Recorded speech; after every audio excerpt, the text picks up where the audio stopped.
Welcome back to our series of lessons on verbal communication in intercultural settings.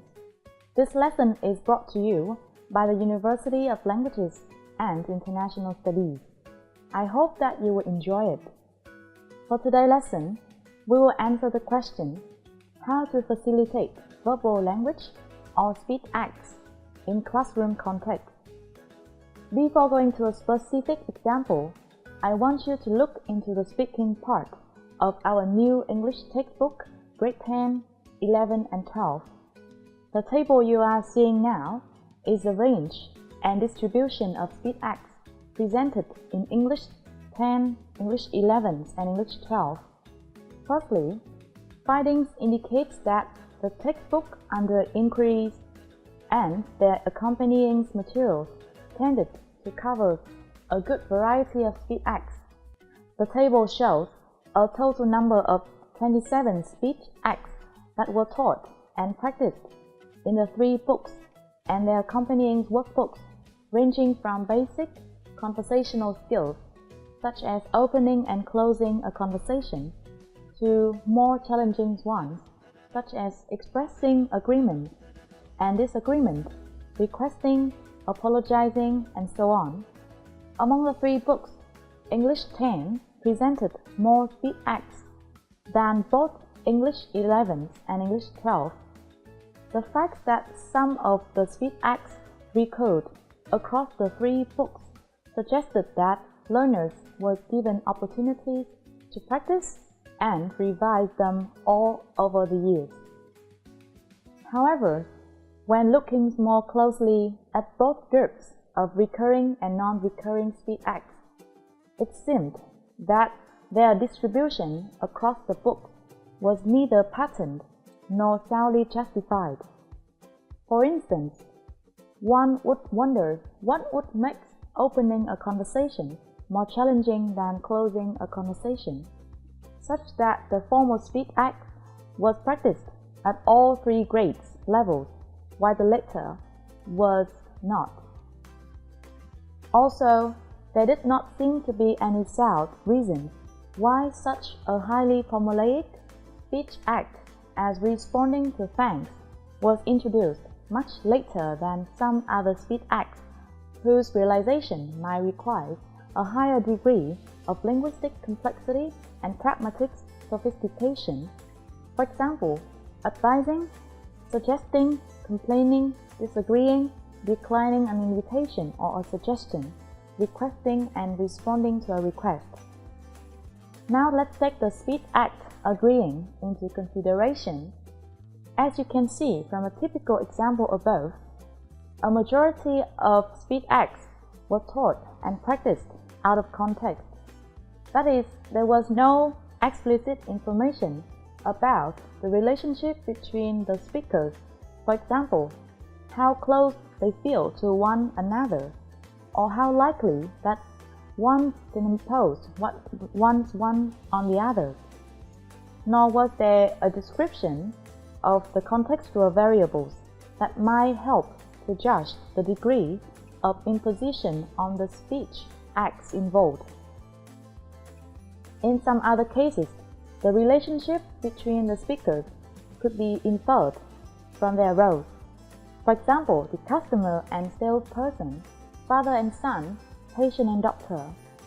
Nevertheless, the textbook seemed to offer little attempt, either explicit or implicit, to draw students' attention to these variables and its effects on speech produced. This point, as a result, created a need for assigning roles or communicators or students in classroom context. One more point added is that the information was only minimal in the sense that it was concerning only the relative degree of directness. For example, saying, "I agree with you completely" shows a strong agreement, while saying "I completely disagree" indicates a strong disagreement. No other explanation was given regarding when, where, and to whom each of the expressions might be used. Others important and potentially face-damaging speech acts such as advising, suggesting, complaining, requesting, and declining an invitation or offer was also not presented with any essential meta-pragmatic information. In this point, a teacher should bring an authentic situation into a classroom context, which provides students a hint to articulate or express their thoughts and feelings. So in short, a teacher should both assign the roles for each student in a classroom and simulate a real situation. So now we come to a suggested lesson plan. The lesson is developed from the textbook English 11, page 95, with the content Language of Suggestion. There are 20 students in the classroom. They are in grade 12 at B1 level.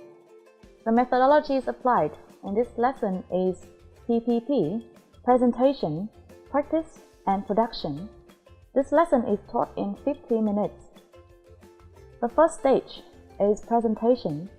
Its aim is to introduce suggestion language. The materials used in this part is Making Suggestion, Part 8, Cutting Edge English at Work series.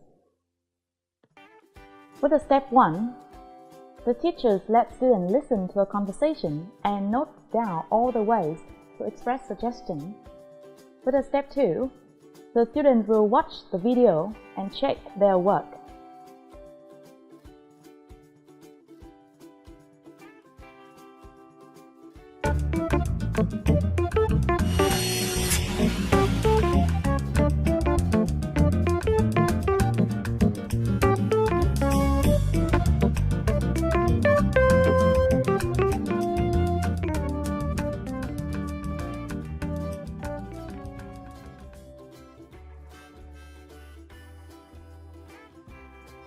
That's great. I'm sure we would all love that. So does anybody else have another idea? I mean, I have one idea. I've seen all of us have been leaving the office and we carry so much stuff with us. My suggestion, this is all we're allowed to carry home with us. This is it. If it doesn't fit in here, we don't take it. You can fit a thumb drive, pens, your cell phone, your battery charger. There's enough space you can throw in a little lipstick. Whatever you need to take with you. No, laptops stay at the office.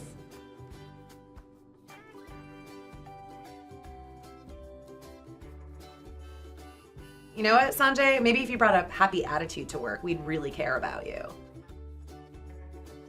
I'm thinking that maybe we could get together and maybe have a pool day.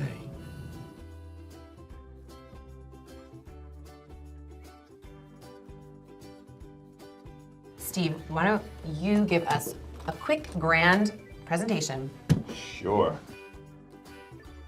So everyone absorbed those principles of listening and communication? I'm sorry, I wasn't listening.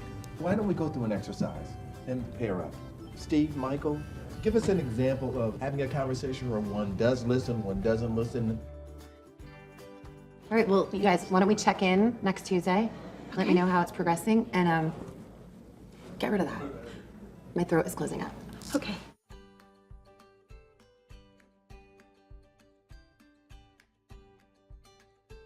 My last name is Rodriguez. Okay, so Mrs. Rodriguez. Not Mrs. I'm not married. Oh, okay, Miss Yes. Rodriguez, okay. Perfect. Do you want to practice? Sure, maybe? sure. Yes? Sure, Okay.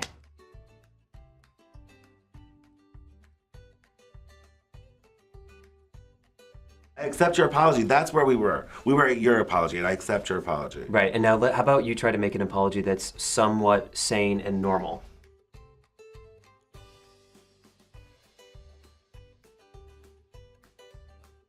I was talking to Mr. Garrison, and he was saying that in Australia they have Sorry Day. Really? And I thought that was such a great idea. So I think it might be a really good idea if we implemented a Sorry Day here at Cutting Edge, where everyone can apologize for anything they need to. Wow, okay. That sounds like a Marcus idea.